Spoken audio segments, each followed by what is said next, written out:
camera is on.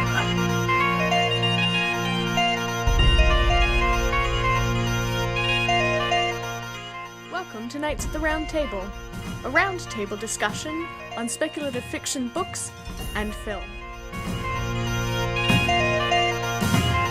Welcome to Nights at the Round Table. For today, I'll be your host. I'm Garth Hale-Hodgson. With me is forever panelist Eric Desmarais. And tonight we are discussing the 1964/6, we can't agree, movie version of Doctor Who and the Daleks, starring Peter Cushing.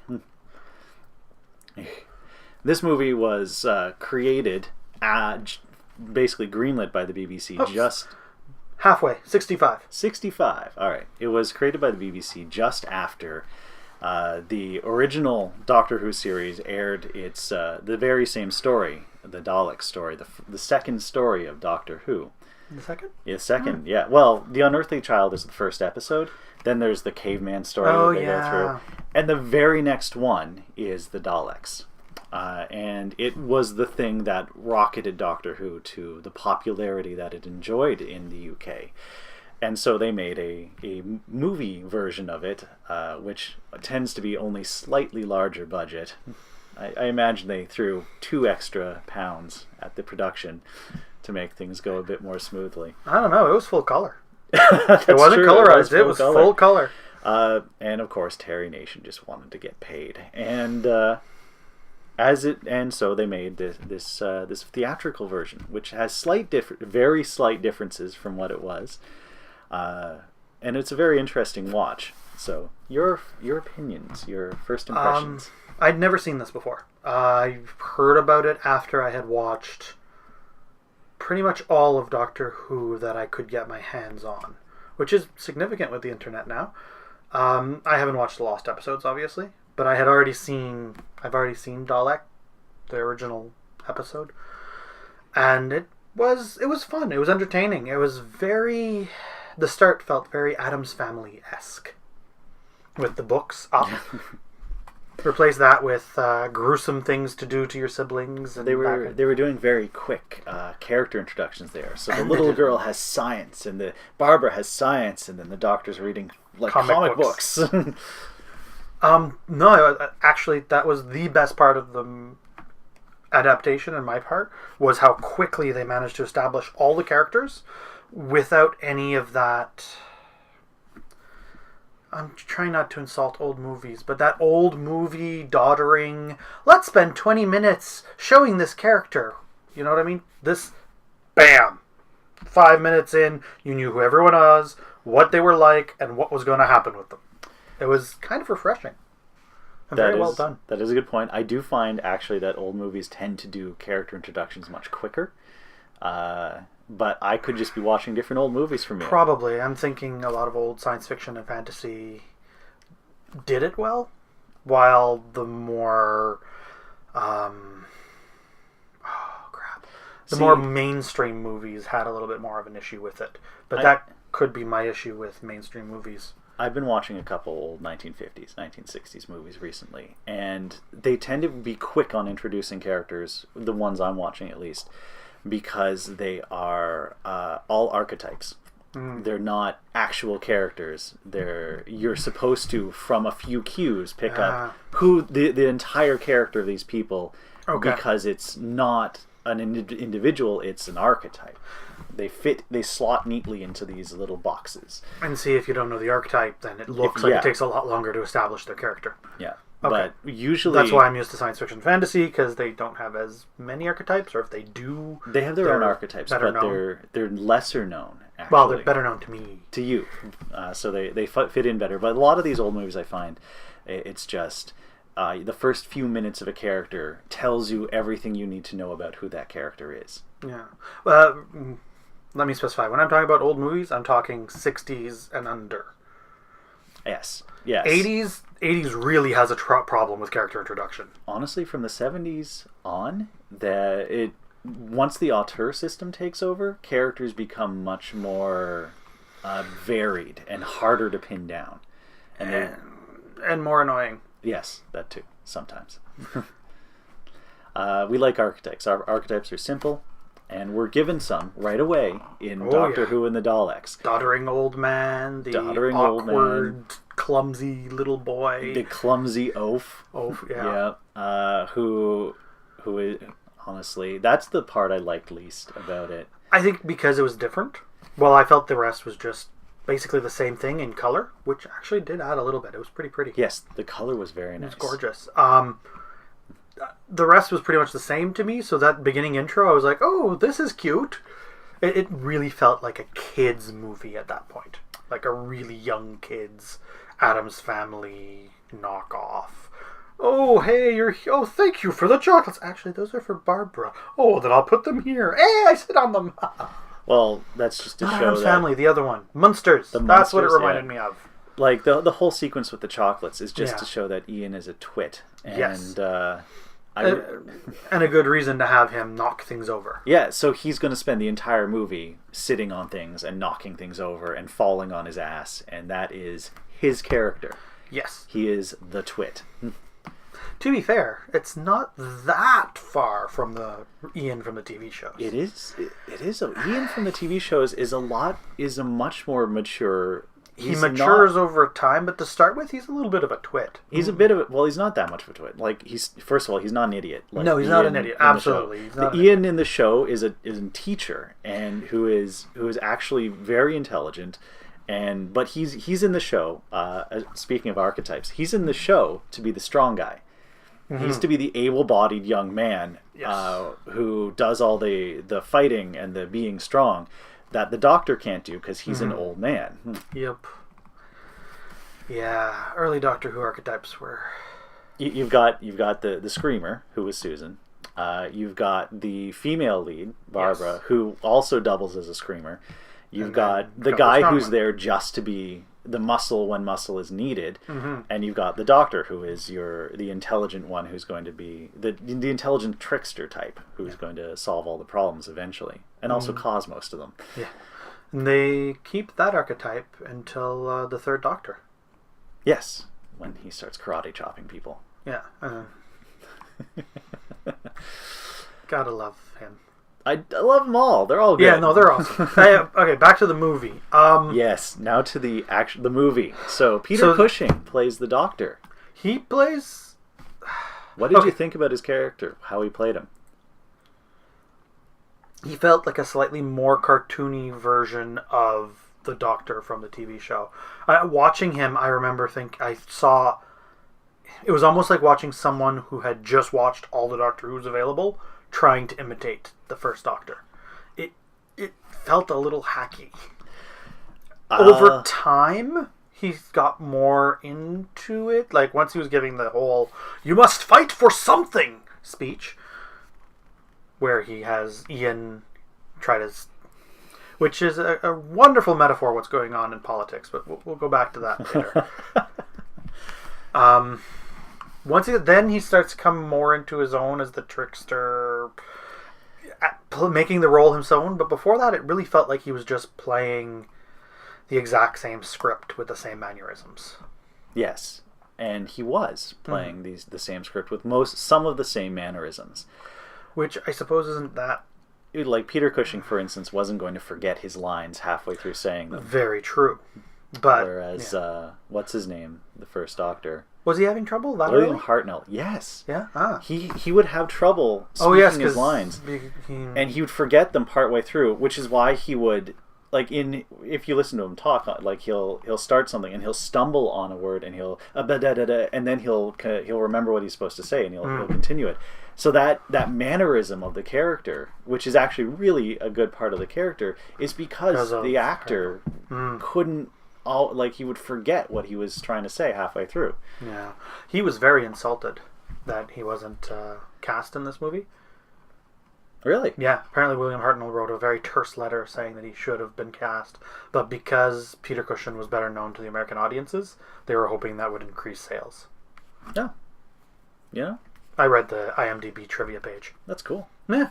I'm glad they went with Peter Cushing, because I don't think the other one could handle the story as itself. No, William Hartnell, he would have had issues with it. Pretty sure. He was very good at what he did, and I wouldn't want anyone else as the first Doctor. Well, okay. Except for the guy who's mimicking him now, but that's because we try not to get zombies to be actors. We try hard. It hasn't always worked. There's a 2-pack joke in there about his zombie 2-pack. Zombie 2. No, we're getting really off topic. Yeah, so no. There's just 2-pack came back to do a concert, and it was a fully 3D remake of him with an illusion. Did like a TV show with Humphrey Bogart's face superimposed over some other actor. Yeah, and they did Ed Peter Wood Cushing style. We could do it Ed Wood style. Didn't they do Peter Cushing in the new Star Wars? Yes, they did. That was freaking creepy. It really didn't look right, did it? No. But you know who looked worse? Carrie Fisher. Yeah. Poor her. Of the actors they digitized in, he was the better looking of the two. Ouch. No, like realistic. It really like it. Again, we're verging. Was there anything about this that you found deviated ridiculously from the original story, or that you didn't care for? Ian, yes. I really don't like the what they did to Ian. I don't like. They didn't need to turn him into a bumbler. That's true. And they did just to and I liked Ian as the original character. I mean, yes, he was there for a strongman, but he was an intelligent person. As a bumbler, he almost felt useless. He was useless. I mean, you already had the Doctor as slightly bumbling. You could have had him push the switch by accident. What did he do that no other character could have done? Nothing. That's the problem. He was useless. He was useless. Whereas Ian had actual uses. You're right. He did do a lot of the sciencey stuff. Yeah. And he did... He was a little bit of a, this is impossible kind of guy. But that was more useful than the Ian of, oh, no, I'll follow you. Yes, and the Ian who was... Although I did love his facial expression at the end of the movie when he opens the TARDIS door. Yeah. And there's stock footage of Romans running at the screen. Giant Romans. Giant Romans. They looked like the TARDIS was this big and the Roman was this big. The camera's down here and they didn't bother just to, use other footage? No, because the BBC is cheap. But you'd think the BBC would have a lot of footage of Romans. Maybe not in color. No. Yeah, there was color footage. They had to have color footage. And the BBC at the time was not hugely color. So, before we hit the break, yes, did you find anything that really you didn't like that they changed or? Not really, other than the character of Ian and Barbara being kind of useless. Honestly, I think you could have cut Barbara and Ian from this movie, and it would have been a more interesting movie. Well, given all their lines to Susan. I wouldn't want Susan to pull double duty. We need one of them, but we could have combined Barbara and Ian into a single character. Trying to date themselves. One thing that struck me a lot more here was something that's been very different in recent TV and movies, is the attitude towards the Daleks. Mm-hmm. If this were to be rewritten completely from scratch by, this is going to sound a little bit nationist, Americans, it would definitely have most of the characters going, we need to try to talk to the Daleks. Maybe they have an opinion. You've got to be able to talk to them. While in this it was, no, the Daleks are obviously representation of the Nazis. We had a war 20 years ago. There's no dealing with them. Let's go. Fight them. I have to disagree a bit on that. Really? Because they did say, we should try talking to them. The other guys. Yeah, the main characters who are supposed to be the stalwart, most honorable, the best part of humanity. They definitely, but I think they had a better impression of the Daleks. Yes, at they that did. Point, being held prisoner by them. But I think they would have the Doctor saying how we need to try to negotiate with the Daleks. Because maybe it's because I've just been seeing that a lot in TV and movies recently, where the main character is, we need to discuss things more. I was actually surprised by there were some things I had forgotten about this, and some of the tropes that I think that would come into play didn't. Okay. Like at one point, the Doctor is, spoilers, captured. It happens multiple times in the movie, and so him and Susan are there, and the Doctor is just like desperately trying to get the Daleks not to murder everyone, and he's just like, okay, spare them, and I'll tell you all about my time in Space Machine. And the Daleks are like, where is it? And he's like, it's out in the forest. And they're like, thanks. He's like, well, you can't run it without me. And they're like, we'll find a way. Whereas another story, like you said, something written more modernly, would have them fall for that and be like, oh, well, then maybe we have to. Something that a lot of later serials, especially Invasion of the Earth serial, in my opinion, didn't do as well as this one or the original episode. Wow, that was confusing. These Daleks are intelligent, mostly, and very brutal. Like, they're ruthless, but they're also not idiots. Yes. When they see that she has the extra things, they're like, oh, fine, we'll give it to you and we can experiment on you. Yeah. And, like, the TARDIS thing, like you said, that is exactly what a Bond-style villain would have fallen for. Yes. Modern Bond or Kingsman. Well, even Bond back then would a villain like that would have fallen for something like that, because they'd be greedy for it, but they'd think, oh, maybe. But the Daleks were just like, no, we'll figure it out. No, we're smart. We are superior to you, which is a theme in the Daleks, which sometimes gets convoluted later on. Here's one thing I didn't like about the change to the story: the way they defeat the Daleks in this movie. By ducking. And they blow up the main console, pratfall, which somehow kills them all. In the original, they cut off the Daleks' power supply. Like, that is their plan. They go into the Dalek city, and they shut down their generators, because they know then that will kill the Daleks. Yes. But in this, they just shoot the control panel, and suddenly they're all dead? Because everybody knows that if you destroy your keyboard, it destroys your computer. Yeah. And that's the equivalent of, he got the Daleks, and why were there 14 of them sitting there just ready to shoot Ian, and they all miss? And they all turned and yelled for Daleks! And then he tripped, and it looked like more he tripped than he...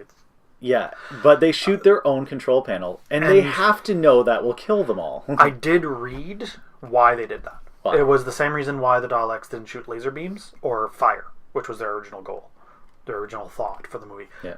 They said it was too scary for kids. Oh. It wasn't a good moral to have them literally cause genocide. If it happened in a fight, it wasn't so bad, because you're defending yourself. But if you're premeditating murder... But yeah, in the original story, the Thals and everyone went into the city with a plan to actually kill the Daleks, and it worked. Yeah. That's also why they didn't show any of the mutations in the swamp. Oh, because they said it looked too cheesy. But then they had a Dalek mutation that they were going to show. They had the first claw, which made you think, oh, they're going to show a full one later. They did have a full one. They burnt it because they said it was too realistic and too terrifying. Oh, well. Yeah. But no, I completely agree with you. That ending was worthy of an 80s movie. It's too fairy tale. Oh yeah, well, not even too fairy tale. It was too fairy tale. It was too modern fairy tale. Yeah, too modern fairy tale where there's no reason for it. It just convenient.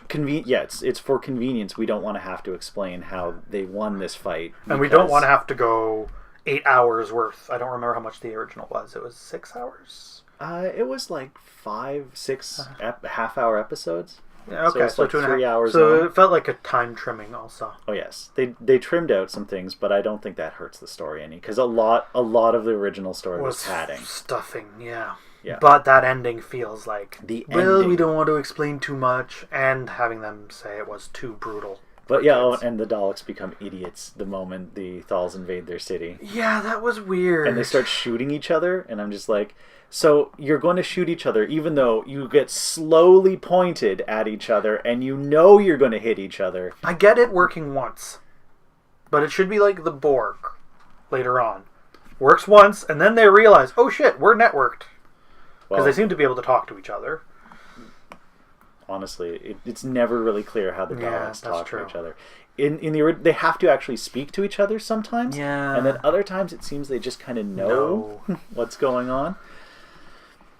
Convenience. It's all about convenience. The ending was a little meh, But I can definitely see me watching this as a kid or just for fun randomly. Like, it's not a hard movie to watch. It doesn't make me angry like some of the past few movies. Let's not start on those two. No, it doesn't make me angry. I watched this movie as a kid. I had it on VHS. I had the sequel, the Dalek Invasion of Earth 2150. How was it? Earth hasn't changed much since the 60s. Well, yeah, it's BBC. Well, how is it? I loved it. Yeah. I thought it was great. I know they got rid of Barbara and Ian for it. Yes, they have an all new. And I know that people. They weren't going to have. And Ian gets replaced by a cop who stumbles into the TARDIS. Who later becomes Wilfred Mott. Yes. He's in Doctor Who. In Doctor Who. The actor. Yeah. Once again joins Doctor Who later. Peter Cushing said that he wouldn't do the second movie unless they brought back the actress who did Susan. Because Susan was awesome. Yeah. Apparently, sorry, totally off topic. Susan, in the first movie, every time she got her lines right, the director said he'd give her a bonus. Mm-hmm. She got every one of her lines right to the point where she doubled her salary. He didn't offer it to her in the second movie. No, clearly. That was a scam she was running on him. Oh, yeah. Which is very Susan-like. Very Susan. Well, that's Susan-like. Yeah.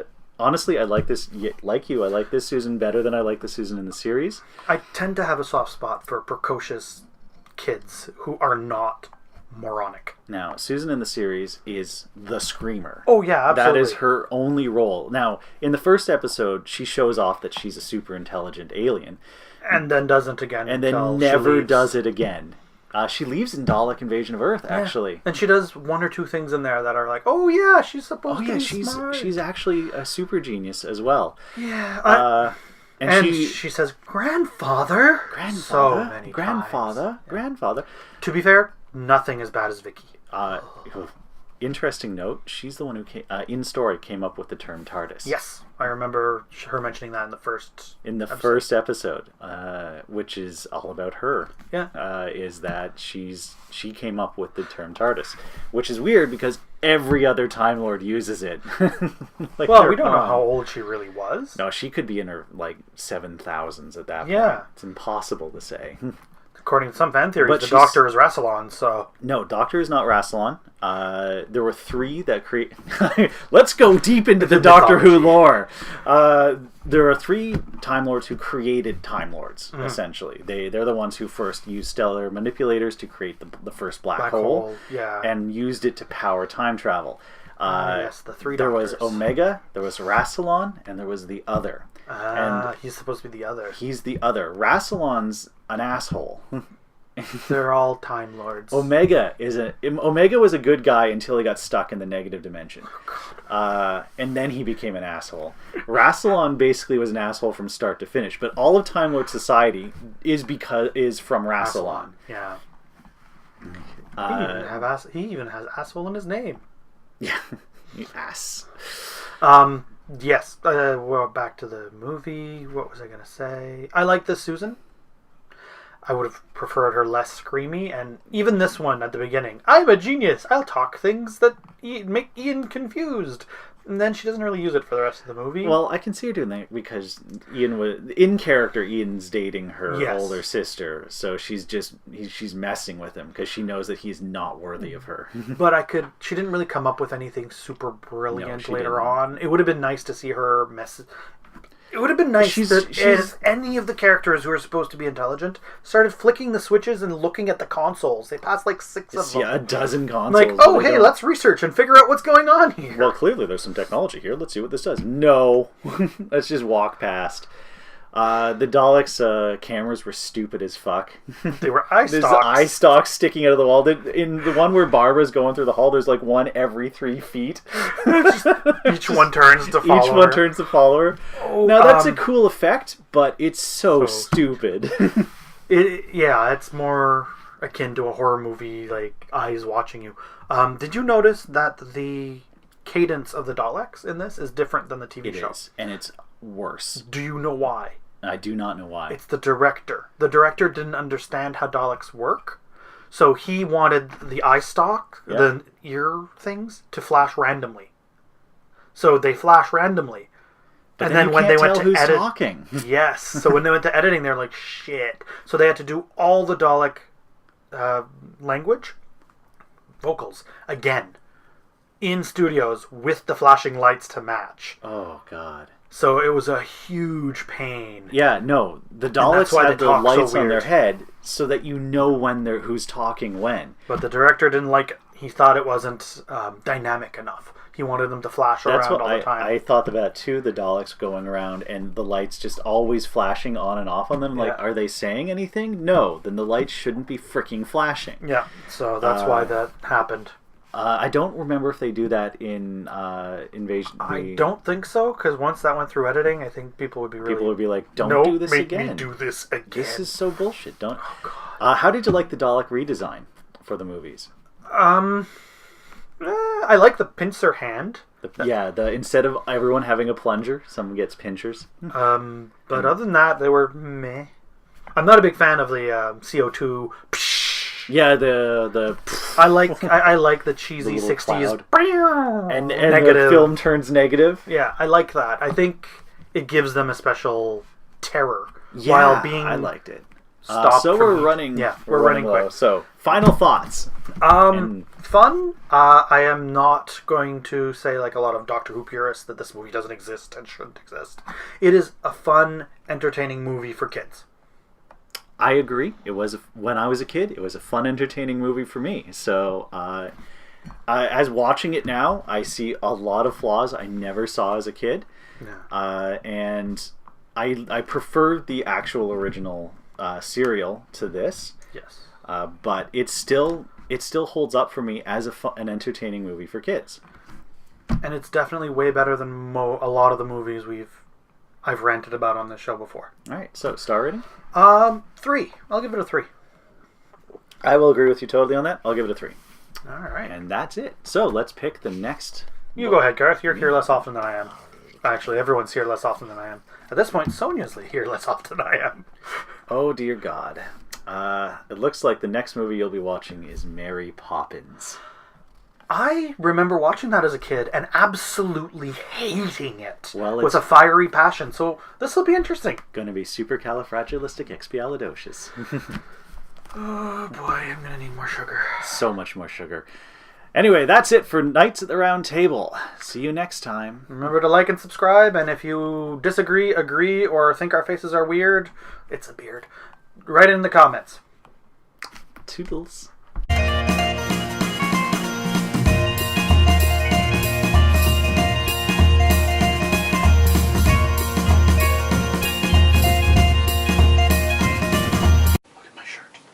Look at my shirt.